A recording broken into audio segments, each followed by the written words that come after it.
जय हिंद दोस्तों, स्वागत है आपका अपने YouTube channel vision learning point पे। दोस्तों अभी तक हमने हम लोग मौर्य साम्राज्य पढ़ रहे थे और मौर्य साम्राज्य में हमने सारे राजाओं को पढ़ लिया था बहुत अच्छे से डिटेल से। और उसके बाद में मौर्य संस्कृतियाँ पढ़ रहे थे। मौर्य संस्कृतियाँ में हमने उनके प्रशासन के बारे में पढ़ लिया था बहुत अच्छे तरीके से, ठीक है। और बाकी राज्य के सप्तांग सिद्धांत जो दिए थे कौटिल्य जी ने, उनके बारे में बहुत अच्छे से डिटेल से पढ़ लिया था। और उसके बाद प्रशासनिक विभाजन के बारे में बहुत बढ़िया से डिटेल से पढ़ लिया था। प्रशासनिक विभाजन के बारे में हमने बता दिया था, ठीक है। और उसके बाद प्रांतीय प्रशासन प्रांत के बारे में हमने बहुत बढ़िया से पढ़ लिया था। आज पढ़ने वाले हैं हम लोग नगर प्रशासन के बारे में। नगर प्रशासन के बारे में पढ़ेंगे और बहुत डिटेल से यहाँ से क्वेश्चन पूछे भी जाते हैं और इनके बारे में हमने एक एक डिटेल से जो पॉइंट्स पूछे ही जाते हैं क्वेश्चन में, तो हम लोग उनको एक एक पॉइंट से मैंने यहाँ पर लिख दिया है। और साथ साथ में आप नोट ज़रूर करते रहें और शेयर कर दीजिएगा। तो देख लेते हैं। तो सबसे पहले ये देखते हैं मेगस्थनीज की मेगस्थनीज की इंडिका पुस्तक थी, ठीक है। मेगस्थनीज की इंडिका में पाटलिपुत्र के नगर प्रशासन के बारे में इसमें जानकारी दिया गया है, ठीक है। नगर प्रशासन के बारे में अगर देखा जाए तो ये जो मेगस्थनीज की इंडिका पुस्तक थी उसमें इसके बारे में डिफाइन किया गया है, बताया गया है। और उसमें उसने नगर के प्रमुख अधिकारी जो नगर के अधिकारी जो प्रमुख थे उसको एस्ट्रोनोमोई कहा गया। क्या कहा गया है? एस्ट्रोनोमोई। और ये ध्यान रखना, एस्ट्रोनोमोई ये पूछा भी जाता है। तो जो प्रमुख अधिकारी थे उसको एस्ट्रोनोमोई कहा जाता था। और उसके और इन्होंने क्या बताया है कि इनके अनुसार अधिकारी जिले का अधिकारी था। देखो, प्रमुख अधिकारी को एस्ट्रोनोमोई कहते थे और जो जिले का अधिकारी था, उसको एग्रोनोमोई कहा गया। क्या कहा गया? एग्रोनोमोई। और यही सड़क निर्माण का भी अधिकारी था। कौन? ये जिले का अधिकारी जो था, ये सड़क का भी निर्माण करता था। और मेगस्थनीज के अनुसार, फिर मेगस्थनीज इन्होंने लिखा है कि नगर का प्रशासन 30 सदस्यों का मंडल नगर का प्रशासन 30 सदस्यों का एक मंडल होता था। तो उस मंडल में 6 समितियां थीं, 6 समितियों में विभाजित था। 30 सदस्यों का मंडल जो था उसमें 6 समितियों में विभाजित था। और जो 6 समितियां जो थी इसमें भी प्रत्येक समिति में 5 सदस्य थे। कितने सदस्य? ये ध्यान रखना, 6 समितियां, देखो 30 सदस्यों का एक मंडल था, उसमें 6 समितियां थी और 6 समितियों में भी 5 सदस्य थे। तो ये ध्यान रखना, ठीक है। उसके बाद अशोक के अभिलेखों के प्रमुख अधिकारी देख लेते हैं। जो उनके अभिलेख थे जिनके बारे में हमने बताया था, जो पत्थर पर खुदाई उनके अभिलेख मिले हुए हैं। तो उनके बारे में जो प्रमुख अधिकारी थे जो नियुक्त हुए थे तो अशोक के समय में, तो उनको देख लेते हैं। तो ये जो तीनवां अभिलेख था, ठीक है, जो 3rd नंबर का अभिलेख था उसमें 3 अधिकारियों के बारे में बताया गया है। जैसे प्रादेशिक, एक रज्जुक और एक युक्त के नाम से थे। तो जो रज्जुक थे, ये जो रज्जुक अधिकारी थे, ये जनपद का प्रमुख अधिकारी थे, ठीक है। ये जनपद के प्रमुख अधिकारी थे। और अशोक ने इसे न्यायिक शक्तियाँ प्रदान की थी। ध्यान रखना, ये जो रज्जुक थे ये जनपद के प्रमुख अधिकारी थे और अशोक ने इन्हें न्यायिक अधिकारी शक्तियाँ प्रदान किया था, ठीक है। न्याय व्यवस्था के बारे में देखते थे। और ये जो युक्त थे, ये युक्त जो थे यह रज्जुक के अधीन काम कार्य करते थे। जैसे ये युक्त थे, ये इनके अधीन काम करते थे। जो ये अधिकारी थे, ठीक है, इनके अधीन ये कार्य करते थे, युक्त, ठीक है। और ये राजस्व अधिकारी थे। ध्यान रखना, ये राजस्व अधिकारी थे। फिर उसके बाद देख लेते हैं 12वें अभिलेख में। 12वें अभिलेख में ब्रजभूमिक जो थे अधिकारी, ये पशुओं की देखभाल करते थे। जो ब्रजभूमिक जो अधिकारी थे ये पशुओं की देखभाल करते थे। और इसका उल्लेख किसमें मिला है? तो 12वें अभिलेख में इसका उल्लेख प्राप्त हुआ है। और फिर उसके बाद देख लेते हैं गुप्तचर व्यवस्था। इनकी जो गुप्तचर व्यवस्था थी उसके बारे में देख लेते हैं। तो गुप्तचर व्यवस्था तो ये मोस्टली दो भागों में बटा था। उसके पहले देख लेते हैं कौटिल्य ने गुप्तचरों को जो है इनको क्या कहा गया था, तो इनको जो है गुप्तचरों को गूढ़ पुरुष कहा। क्या कहा था? गूढ़ पुरुष कहा था। और इसके जो प्रमुख अधिकारी जो थे इन्हें सर्प महामात भी कहते थे। क्या कहते थे? सर्प महामात। ये ध्यान रखना जो है पूछा जाता है। और उसके बाद ये हमने बताया था दो भागों में बटा था, एक जो है संस्था, दूसरी संचरा। एक संस्था थी, दूसरी संचरा। जो है ये गुप्तचर लोग थे, दो भागों में बटे थे, एक संस्था, दूसरी संचरा। संस्था क्या करती थी? ये जो है एक ही पास मतलब एक ही स्थान पर रह करके कार्य करते थे। जैसे ये लोग जो है राज्य में जो महल में जो है उसी में रह करके और गुप्तचर व्यवस्था देखते थे। जैसे क्या क्या गुप्तचर तो आप जानते होंगे कि इधर उधर की बातें सुनना और क्या क्या जनता या उसके अंदर जो है महलों में क्या हो रहा था उसके बारे में ये जानकारी देता था। तो ये संस्था जो है एक ही स्थान पर रह करके कार्य करता था। और जो ये संचरा जो थी, ठीक है, ये तो जैसे जो है महल के बारे में और जो वह उस जो है वहाँ का राज्य के बारे में थोड़ा बहुत देख रेख करती थी। और जो ये संचरा थी ये अदर राज्यों में जो है जाती थी। जैसे ये भ्रमणशील थी, जो संचरा थी, ये गुप्तचर जो थे ये भ्रमणशील थे और ये दूसरे राज्य में जा करके दूसरे राजाओं से गुप्तचर जो है बन करके जाते थे, वहाँ की बातें यहाँ पर बताते थे। तो इस तरीके से दो भागों में बटा था गुप्तचर। तो ये ध्यान रखना। अब जो है गुप्तचर के बारे में हमने देख लिया है, अब इनके हम सैन्य प्रबंध के बारे में देखेंगे, ठीक है।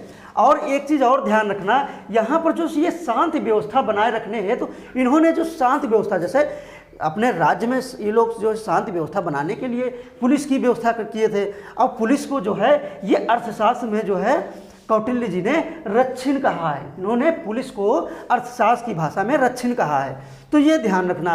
अब हम आगे जो है इनके सैन्य व्यवस्था देख लेते हैं, सैन्य प्रबंधन के बारे में देख लेते हैं। सैन्य प्रबंधन जो था तो ये जो है मेगस्थनीज ने उन्होंने कहा, जो है मेगस्थनीज के अनुसार सेना के रखरखाव है, तो सेना के रखरखाव के लिए 6 समितियों का गठन इसमें भी किया गया था और 6 समितियों का गठन किया गया था।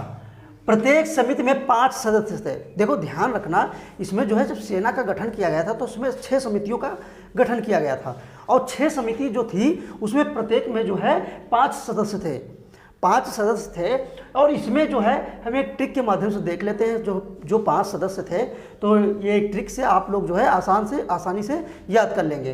तो ट्रिक क्या थी इसमें, जो है जया पे अगर जो है जया पे अगर हुई सेना ठीक रहेगी। देखो जो ये हुई सेना ठीक रहेगी याद करने के लिए ये हमने लिख दिया है, ठीक है, लेकिन ये इसका कोई मतलब नहीं है, ये साइलेंट रहेगा। बाकी जो है ये जया पे अगर, इसमें जो है हम देख लेते हैं जो 6 जो समितियां थी।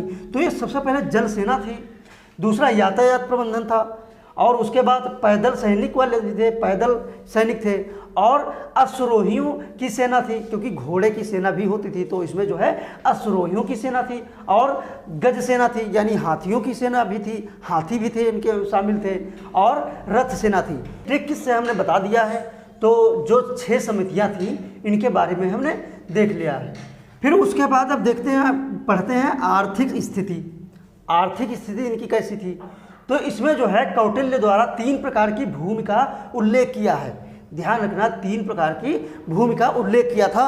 और 3 प्रकार की भूमि कौन थी, तो ये देख लेते हैं। 3 प्रकार की भूमि में सबसे पहले कृष्ट, ये जो कृष्ट जो थी ये जुती हुई भूमि थी। और उसके बाद जो है अकृष्ट, देखो कृष्ट जो थी ये जो है जुती हुई भूमि थी और अकृष्ट जो थी ये बिना जुती हुई भूमि थी। और जो ये स्थल था ये ऊंची भूमि थी। तो ये ध्यान रखना, 3 भागों में डिवाइड किया गया था। और उसके बाद जो है अब देख लेते हैं, ये जो सीता थी, मतलब जो सीता भूमि जिसको कहते थे, ये जो है सरकारी भूमि को कहते थे। सीता भूमि किसको कहते थे, सरकारी भूमि को कहते थे। और भूमिकर में जो है, जो भूमिकर में राजा को भाग कहते थे। ये बहुत ज़्यादा मतलब जो है इम्पोर्टेंट है, ध्यान रखना। जो भूमिकर में राजा को भाग कहते थे, तो ये ध्यान रखना। और उसके बाद जो है जो कर अनाज के रूप में ना लेकर के, जैसे जो कर अनाज के रूप में ना नहीं लेते थे, ठीक है, उसको जो है, जिसको नगद रूप में, जैसे अनाज के रूप में ना लेकर के नगद रूप में लेते थे, उसको जो है हिरण्य कहते थे। तो ये ध्यान रखना, हिरण्य कहते थे, और ये पूछा भी जा चुका है और पूछा भी जाएगा। तो ध्यान रखना, ये जो है हिरण्य कहते थे। उसके बाद जो है मौर्यों का राजकीय, जो मौर्यों की राजकीय मुद्रा थी, जो मौर्यों की राजकीय मुद्रा थी, उसे पण कहा जाता था। क्या कहा जाता था? पण कहते थे। और जो है यह 3/4 तोले के बराबर थी, और यह चांदी का सिक्का था। तो ध्यान रखना, जो चांदी का सिक्का था इसे पण कहते थे, और ये 3/4 तोले के बराबर थी।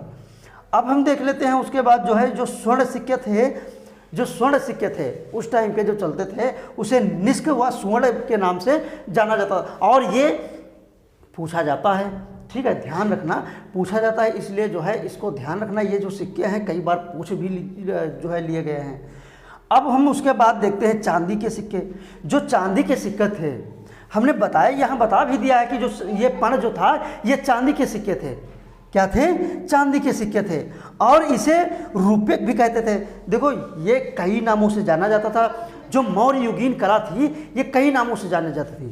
कौन कौन से? पण या रूपेक और करसापण। हमने बताया था, जो कौटिल्य ने चंद्रगुप्त मौर्य को खरीदा था तो 1000 करसापण में खरीदा था, हमने बताया था करसापण। तो इसी को जो है, ये चांदी के सिक्के थे, तो ये जो है करसापण भी कहते हैं, और इसे धरण भी कहते हैं। फिर शतमान। देखिए, ये इतने नाम तो इतने हैं, लेकिन सबसे ज़्यादा पूछा जाने वाला अभी भी मतलब जो है अभी तक जो पूछा गया है सबसे ज़्यादा, वो शतमान है। शतमान पूछ लिया जाता है कि ये जो है ये किसको कहते थे? तो चांदी के सिक्के को कहते थे शतमान। तो जो है चांदी के सिक्के को याद रखेंगे। तो और जो है उसके बाद देख लेते हैं तांबे के सिक्के को। तांबे के सिक्के को जो है मासक या कांकड़ कहते थे। कांकड़, देखिए ये जो है हमने बता दिया कि सिक्के बहुत ज़्यादा इंपॉर्टेंट हैं, सिक्के पूछे जाते हैं, तो इसे मासक या कांकड़ कहते थे। और ये बात और ध्यान रखना, जो करों की चोरी की जाती थी, करों की चोरी करने के लिए उसे मृत्यु दंड दिया जाता था मौर्य काल में, ठीक है, तो ये ध्यान रखना। तो अब हम देख लेते हैं, ये जो पंकोद सन्निरोध है, ये जो कर जो था ये मौर्य प्रशासन द्वारा लिया जाने वाला जुर्माना था, ठीक है, ये जो है जुर्माना था। जुर्माना किस लिए था? क्योंकि सड़क पर जो कीचड़ फैलाते थे, सड़क पर कीचड़ फैलाते थे, उसके लिए ये जुर्माना था, जो कि आज भी जो है, अभी भी जो है बड़े बड़े शहरों में जो है कीचड़ फैलाने का जुर्माना लिया जाता है। तो जो है तब भी जो था, और तभी से वहीं से जो है अभी भी जो है ये बराबर चलता जा रहा है। तो ये जो है पंकोद सन्निरोध है। पंकोद का मतलब होता है कीचड़, ठीक है, तो ये इसीलिए जो है इसका जुर्माना लिया जाता था। तो अब देख लेते हैं उसके बाद, इस समय जो है ये पश्चिमी तट पर, उसी समय जब पश्चिमी तट पर जो है एक बंदरगाह था जो कि बहुत प्रसिद्ध था, जिसको सोपारा बंदरगाह के नाम से जाना जाता था। ये बहुत महत्वपूर्ण था, तो ये ध्यान रखना। और उसके बाद जो है कौटिल्य के अनुसार, अब देखते हैं समुद्री मार्गों का जो नाम था ये संयान पथ था। क्या था? संयान पथ। तो ये ध्यान रखना, संयान पथ कहते थे। और जो है व्यापारियों के नेता को, जो व्यापारी के नेता थे उनको जो है सार्थबाहु के नाम से जाना जाता था। किस नाम से? सार्थबाहु के नाम से जाना जाता था। अब हम देख लेते हैं न्याय व्यवस्था इनकी। जो न्याय व्यवस्था थी ये 2 भागों में विभाजित थी। कौन कौन सी? तो ये को कहते थे धर्म स्थानीय, जिसे अब इस समय जो है दीवानी के नाम से जान सकते हैं। इस तरीके की दीवानी जिस तरीके से अब है, तो ये धर्म स्थानीय इसको कहते थे, न्यायालय कहते थे। और दूसरा था कंटक शोधन, जिसे अब इस समय फौजदारी के नाम से जाना जाता है। तो ये 2 भागों में बांटा गया था। और अब देख लेते हैं संग्रहण व द्रोणमुख। ये जो संग्रहण और द्रोणमुख था ये स्थानीय एवं जनपद स्तर के न्यायालय होते थे, ठीक है। तो ये जो है न्यायालय व्यवस्था में इतना हम देख लिए हैं, ज़्यादा नहीं पूछा जाता है। अब जो है हम अगला देख लेंगे जो है सामाजिक व्यवस्था के अंतर्गत। अब हम देख लेते हैं सामाजिक व्यवस्था। सामाजिक व्यवस्था में बताया था कौटिल्य ने ये वर्णाश्रम के महत्व को स्पष्ट करते हुए इन्होंने ये कहा था कि जो इसकी रक्षा को जो है राजा के धर्म से जोड़ा। देखो ये जो है वर्णाश्रम के महत्व को जो है रक्षा को राजा के धर्म से जोड़ा। तो ये ध्यान रखना, उन्होंने शूद्रों को क्या कहा था? आर्य में जोड़ा था। आर्य का मतलब होता है श्रेष्ठ। जो है ये कहा, और मेगास्थनीज ने अपनी पुस्तिका में जो है भारतीय समाज को 7 भागों में बांटा था। कितने भागों में? 7 भागों में। और 7 भाग कौन थे? तो ये सबसे पहला दार्शनिक था, दूसरा किसान थे, तीसरा अहीर या ग्वाले थे, और चौथा कारीगर या शिल्पकार थे, और उसके बाद सैनिक थे, फिर छठे नंबर पर निरीक्षक था, और फिर सभासद था। और उसके बाद हम देख लेते हैं स्त्रियों की स्थिति। ये जो मौर्य साम्राज्य में स्त्रियों की स्थिति जो है पहले से कुछ जो है बेहतर थी, ठीक है। और जो है फिर भी जो है इन्हें जो है संभ्रांत घर की स्त्रियां जो थी, मतलब ये राजाओं के घर की जो स्त्रियां थी, कुछ ऐसा जो है था कि कुछ लोगों के यहाँ जैसे तब की स्त्रियां जो है बाहर नहीं निकलती थी, और जो बाहर नहीं निकलती थी, ठीक है, प्रायः घर के अंदर ही रहती थी। जो घर के अंदर रहती थी उनको जो है अनिष्कनीय कहा जाता था। क्या कहा जाता था? अनिष्कनीय। तो आज जो है हमने देख लिया इनकी सामाजिक व्यवस्था के बारे में। अब जो है हम इनके जो है जो मौर्यकालीन कला थी, मौर्यकालीन कला के बाद जो है ये पूरा समाप्त हो जाएगा मौर्य काल, ठीक है। उसके बाद जो है हम मौर्योत्तर काल के बारे में पढ़ेंगे। तो कल जो है हम नेक्स्ट क्लास में जो है मौर्यकालीन कला पढ़ेंगे। तो आज के लिए इतना ही, और बाकी मिलेंगे नेक्स्ट क्लास में। धन्यवाद।